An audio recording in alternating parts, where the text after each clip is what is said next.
Sana hindi mo na lang sinabing mahal mo rin ako. Dahil sa'yo, hindi na ako marunong magmahal. Natakot na ako magmahal. Dahil sa'yo, tumigil na ako maniwala sa Diyos. Dahil sa'yo, hindi ko na kayang lumigaya dahil sa bawat pagkakataon na makadaarama ako ng kasiyahan, nararamdaman ko rin hindi rin yung magtatagal, kaya sana hindi mo na lang talaga sinabing mahal mo rin ako. Dahil napakatakot, naniwala ako sa'yo. Nagtiwala ako na maaari kong tiyang lahat. At sa huli mapapasain ka rin, sana hindi mo na lang talaga sinabing mahal mo rin ako.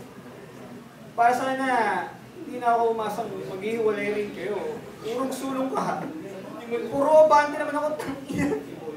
Nakusubo tayo pareho, sana hindi mo na lang talaga sinabing mahal mo rin ako.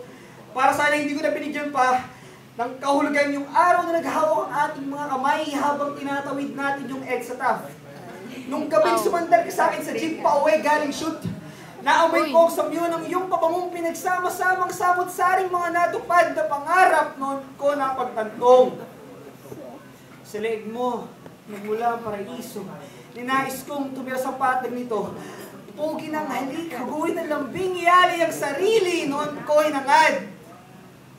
Naangkinin ka, ang buong ikaw. Ang minahal ko ng buong buo, hindi ko na naalala pang lamnan ng aking kahupagan, kaya't sana hindi mo na lang talaga sinabing mahal mo rin ako. Dahil paasan pa, tayo na yung nakakaalam.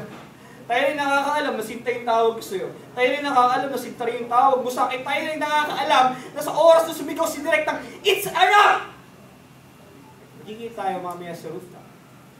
Saan tayo nakahigang manonood ng mga bumubulusok na bulalakaw kung saan kita tutulaan. Papakinig ka. Papahagikik naman ako sa ibabaw ng rooftop. Atin ang mundo. Malayo sa mga kamerang pumipitik.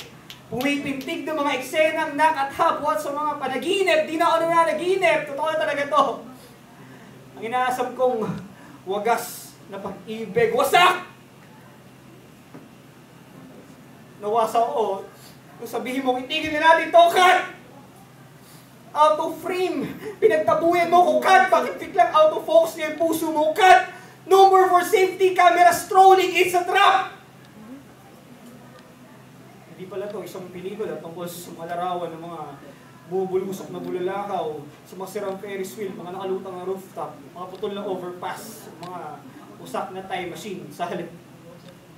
Ang lahat ng ito ay kwento ng dugtong-dugtong kong trahedya na nagsimula nung sabihin mo, mahal mo rin ako.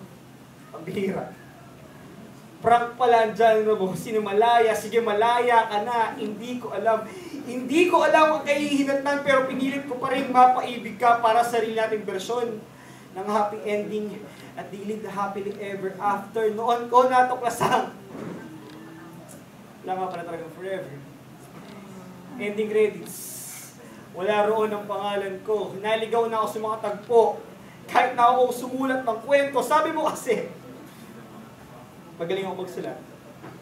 Sabi mo kasi, bali mo mag-isip.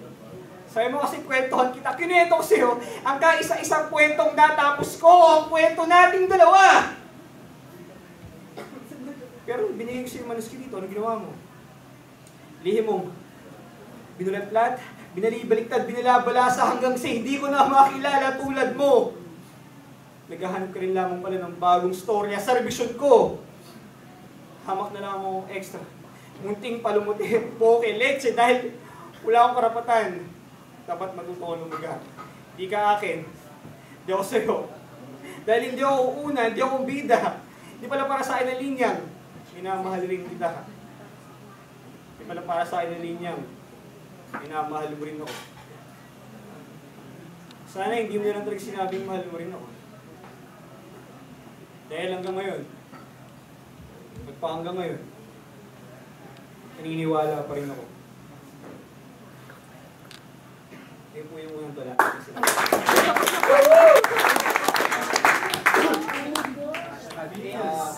Pangalawa, ito namang pangalawang tula. Ito recent.